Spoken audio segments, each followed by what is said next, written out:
Right now it is time for This Week in the Lakeville Journal. We've got Cynthia Hosplander on the line. Good morning, Cynthia. Good morning. And Janet Manco. Good morning, Janet. Good morning. And congratulations to the Lakeville Journal. You have an incredibly important story. You are the only ones to have this story. I have a link to it on our Facebook page because it's that important of a story. And that is your story, Cynthia. The state launching an investigation into noncompliance by Nuvance Health. And this does not just include Sharon Hospital. Right. And in fact, the complaint, the questions from the Office of Health Strategy for Connecticut was sent to a hospital in Newark, but it includes largely Sharon Hospital. And I think that people in the community should feel really good about this, which is somebody contacted Office of Health Strategy and said, we feel that Sharon Hospital is not living up to the conditions that were set when Nuvance was allowed to be created by the combination of HealthQuest and Western Connecticut Health Network. A lot of very specific questions about their efforts to recruit new doctors to the area and specifically about their efforts to keep the maternity labor and delivery unit open and functioning. So their answers were originally due November 5th to the state. They're now due November 22nd. And there's a similar investigation going on in another hospital that's part of the Hartford Healthcare Network. So we appreciate what the state is doing to look into this and protect the community. And I think it shows how important it is when people get out and 400 people show up at a rally and doctors get involved and our legislators, our political representatives get involved. Sooner or later the message gets, and who knows what's going to happen, but at least it's percolating, and it's percolating the way it should with the state agency that can make the decision. Right, and as Maria Horn said, ultimately it's up to the Office of Health Strategy to decide whether or not Nuvance can make these changes that are being proposed for Sharon Hospital. We can go to as many, public rallies and everything as we want, and that's great. As you said, let's get some attention on it. But in the end, the most helpful thing here was somebody actually contacted Office of Health Strategy and had gone through the Certificate of Need request, which is, not easy. And so keep sending those letters to Office of Health Strategy if you feel strongly about Sharon Hospital and changes planned there. So the full story is available beginning on the front page of the Lakeville Journal, and I do mean full story, and that is available today. So good job on placing that story front and center so people can know that at least something is winding its way forward on Sharon Hospital. Other major story involves healthcare, and it's been something that we've all been covering for a while. And just a major update on Gear Nursing recovering from their outbreak, which was featured on CNN, on ABC, on all the major networks. They all had varying things of the story, but the great thing about the story that you published and that we know is that it's the Gear Nursing Home and not the Gear Village campus, which is a separate building. Right, and what we've been trying to do in our coverage of this is to be a little more measured. I think this is one of the stories that's being most talked about in the community right now. And, as we all do, as I do, as everybody does, when you talk about it in conversation, sometimes we're not as careful about thinking about the facts or how something came to be. And so we're trying to take a slow, careful look at this. We had a story, I can't remember if it was last week or 2 weeks ago. Well, several weeks ago, but two stories that were really in-depth that Deb Alexanis and Cynthia worked on.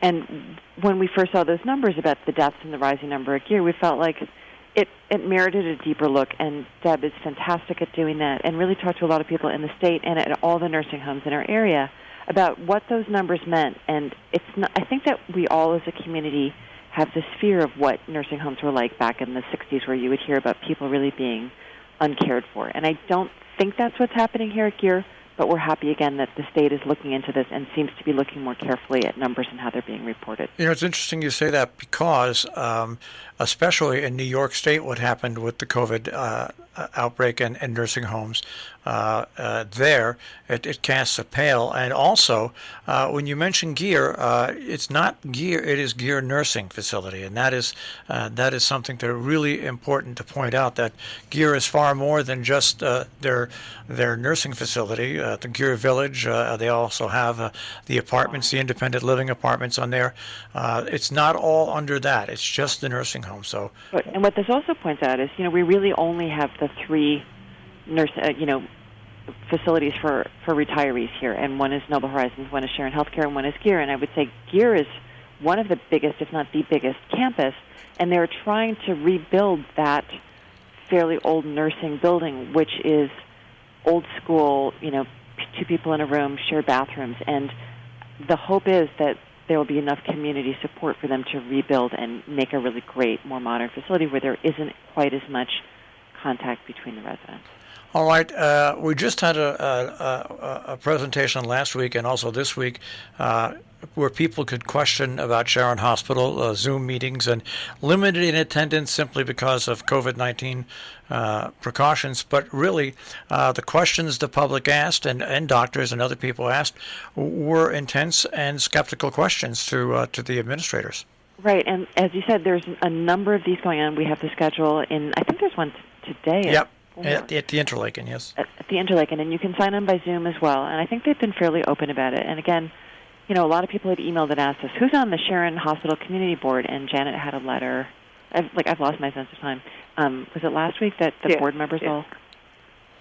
And it's in the Millerton News this week. Yeah.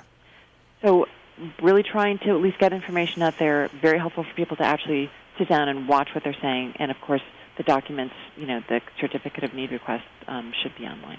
All right. So we'll get away from it. What a front page. We'll go on to the New York City Marathon, Cynthia. Every now and then we do have people who run the marathon, and Elizabeth England is unusual in the sense that she's great at social media, so she took tons of, I think we must have 30 photos that she took, but she also walked it, which is a very particular way to see the marathon. It gives you a little bit more time to kind of stop and look around and observe. And she's a very thoughtful person and shared with us a lot of what it's actually like to not only walk that full course on that exciting day of the marathon, but, whenever the Olympics come, you always hear the athletes saying, like, oh, we went to the Olympic Village, and that was really exciting. And then they gave us our, Ralph Lauren designed American team outfits, and there was this and there was that. So she talks a little bit about, getting assigned to her wave and then going to the Javits Center and picking up her numbers and what it was like to be surrounded by all these world-class athletes when she really had only decided in September, recruited by a friend also from Cornwall, to walk for charity. And so we talk about that too, how you can enter the marathon as a charity supporter. It's a really interesting story. It was so long, in fact, we're continuing into next week's issue, November 25th. And I have to mention this. Yes, we see animal pictures all the time and bear pictures all the time. But the most unique bear picture that I've seen now in a couple of years is the bear swimming at Mudge Pond in Sharon. I've never seen a picture of a bear swimming. I don't think I've ever seen a bear swimming. I've seen bears. You've seen bears in swimming pools and stuff like that, but they do swim. And it's just a great picture that somebody caught. I think it's great. He's doing the bear paddle. Yeah. He's doing the bear paddle, and it was Jim Harity, who I think is a Cornwall resident, has sent in several pictures of this bear swimming across the lake. And we've also had a ton of photos and comments about eagles at Mudge Pond in Sharon. So I don't know what that means. There's a lot of renovation going on there, so it's not like it's very sleepy at the moment, but for whatever reason, Mudge Pond is really having a wonderful growth of wildlife. Now, you got the story about Eversource announcing their major increase in electricity rates. I spoke with Mitch Gross a couple of weeks ago on this, and this is one time where it's not all Eversource's fault, folks. I know they do a lot of things wrong, but there's a lot of factors that are going into these increase in energy rates. Right, and we call the state utility regulators, and they said when deregulation happened, the thought was that Connecticut residents would be able to bid for cheaper power, and so they broke electric into supply and delivery. And so it's the delivery that the state has control over.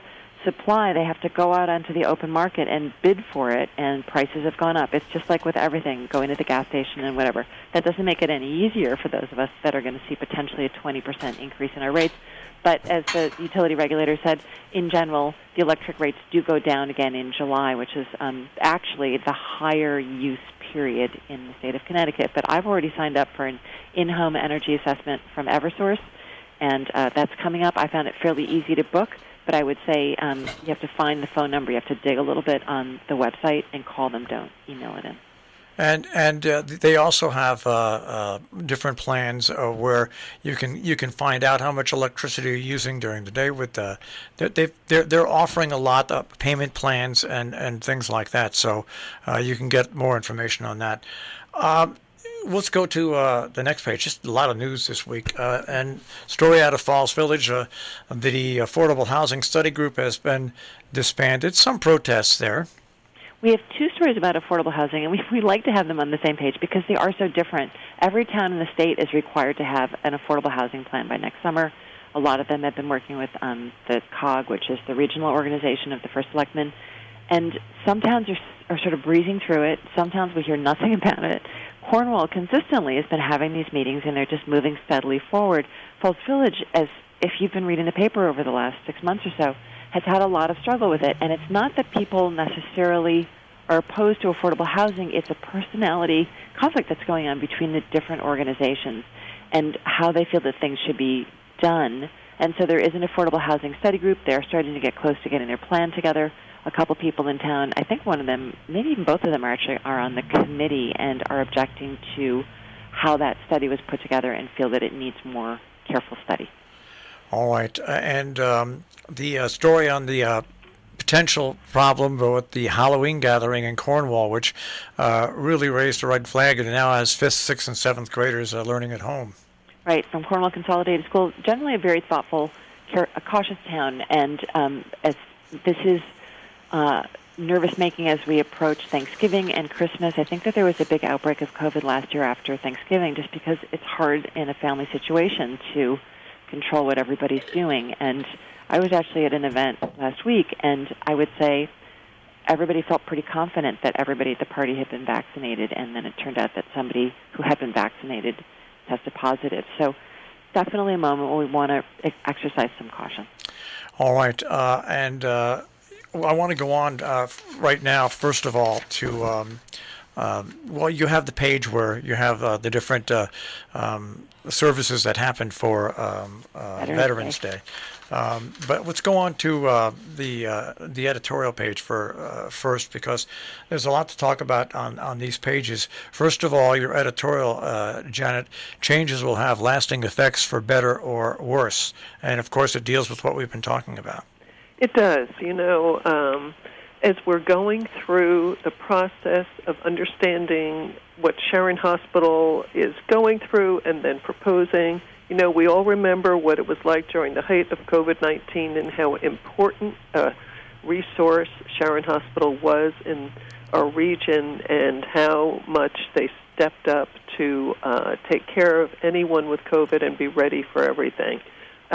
We need to remember that and remember that this is a really important center for so many reasons. And so as we look at how the state is evaluating what they're proposing now, we should be glad that there is oversight that's happening from so many different areas, but also look forward to the reality of it and how things will change in this region if Sharon Hospital changes so dramatically what services they're offering. It's one of those things that I know as we sit here as a radio station, we, to be open and honest about it, we get underwriting dollars from Nuvance Health. We realize how important the hospital is here, but we also realize that when you open up and put light on things, it's much better.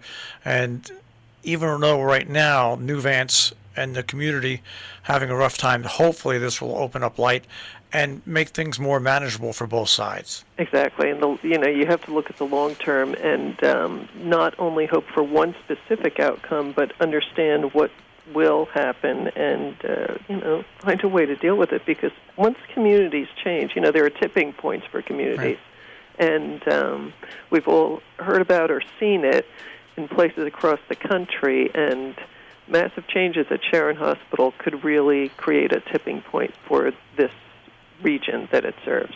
And on a lot of different levels, economic, doctors, you name it. So it is a major story for the whole, not only Connecticut, but the whole northwest corner and adjacent eastern New York. Lots of different letters to the editor. The first one we could talk about, and this comes off your story of last week about so many petitioning candidates. Right. Barbara Prindle of Sharon was good enough to write to us and explain exactly why there were so many more petitioning candidates this election year. And so I will invite everyone to read that letter. All right, and giving and thanking, the very American tradition. Yeah, Kathy Harold Marlowe always, from Sharon, always sends us really thoughtful letters, often about politics, this time about Thanksgiving and what the holidays mean to her family, and everybody should give it a read and feel a little bit better as we go into the holiday season and think about how we're spending this Thanksgiving. And a topic that is being discussed in columns and opinion pieces and talked about on the radio and on TV, and that is how will the COVID pandemic end? And you have a column, The Body Scientific, that also discusses that issue. Right, and Rich Kesson is definitely the one to answer that question. He has been doing a series of columns on COVID for us from the beginning of the pandemic, and has kept on top of everything, of course. And he, really gives an interesting take and did deep research to figure out how he sees it. So definitely give this a read. And I hope that if you haven't been reading his columns all along, they are available at tricornernews.com. Just Google just search his name, and these columns will come up. And he's an expert and a really good writer, too, so give it a read. And by the way, when you go to tricornernews.com, if you click on a story and it asks you to subscribe, don't get mad. Support your local paper, please. You can't, you won't have the paper around to get stories from unless you support it. I just always have to point that out to people, especially when we put a link up that leads to the story, and they complain to me that they have to pay for it. I said, well, yeah, you do.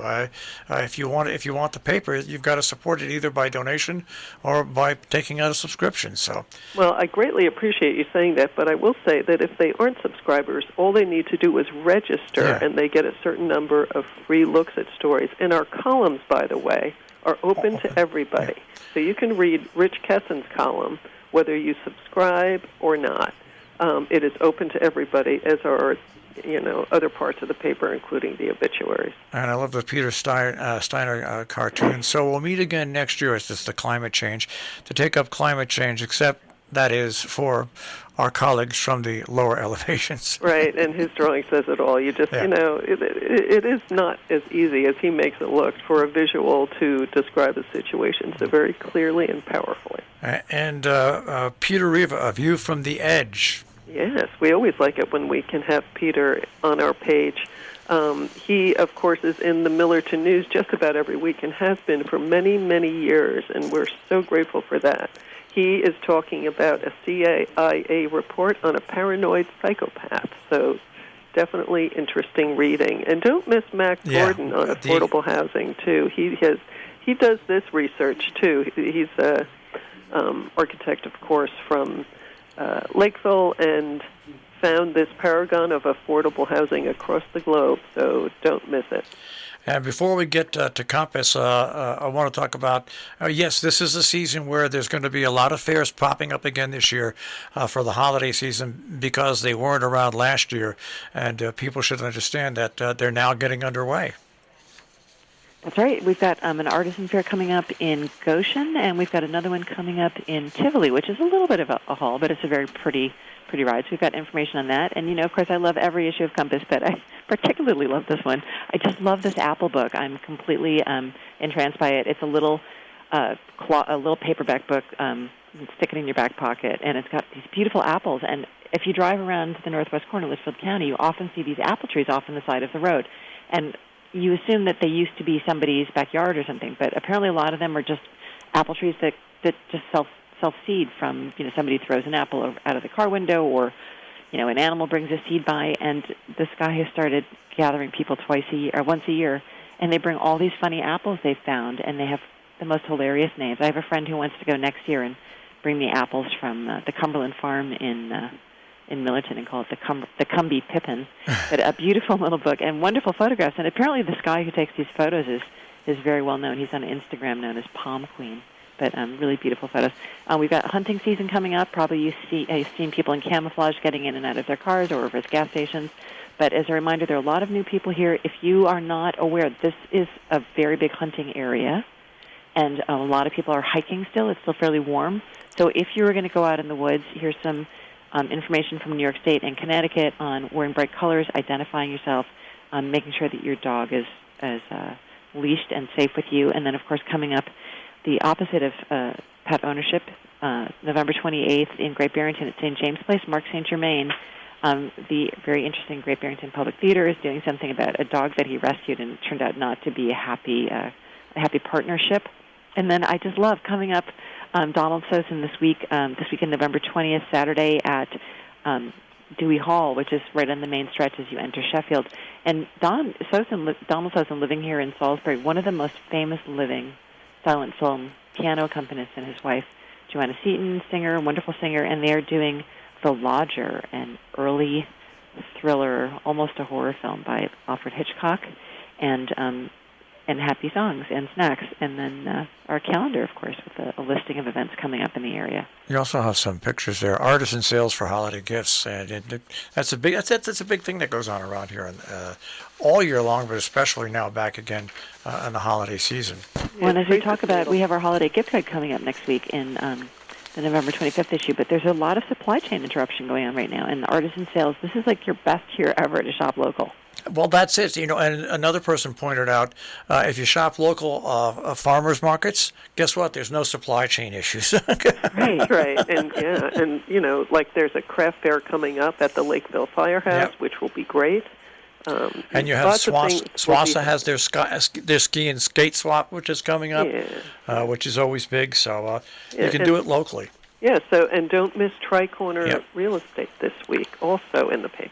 I'm amazed that there's still stuff to sell. I know, but you'll see. We have quite a few opportunities in there, so now's the time to think about it if you're thinking time to make a change. I do make it a habit when I go by the signs that are listed, first the initial listing, then the sale pending, and then the sold sign. It's amazing so quickly now how quickly it goes on in our area. Now, let's talk about next week's Lakeville Journal, the publishing deadlines and things like that. That's right. This is the week in the year where we close down for 4 days, Thursday, Thanksgiving, that Friday, and, of course, Saturday, Sunday. So our folks at the Lakeville Journal and Millerton News can celebrate with their families and friends. Let's hope everybody can do that this year safely. So we have an early deadline happening. Today is the day that you should get anything to us if you want to do an advertisement or anything to put into the paper. And the papers will come out 1 day early around this region on Tuesday. And we'll finish off in the further regions on Wednesday, so they'll all be out on the street early. All right. Well, just in case, we're probably not going to have an edition next week, so we'll speak to you in 2 weeks. Great. Thank you so much. Happy Thanksgiving. Happy Thanksgiving, guys, and everybody. Keep up the good work. That is This Week in the Lakeville Journal. You can find the Lakeville Journal at tricornernews.com, and you can find This Week in the Lakeville Journal at robinhoodradio.com. Click on demand, click on This Week in the Lakeville Journal.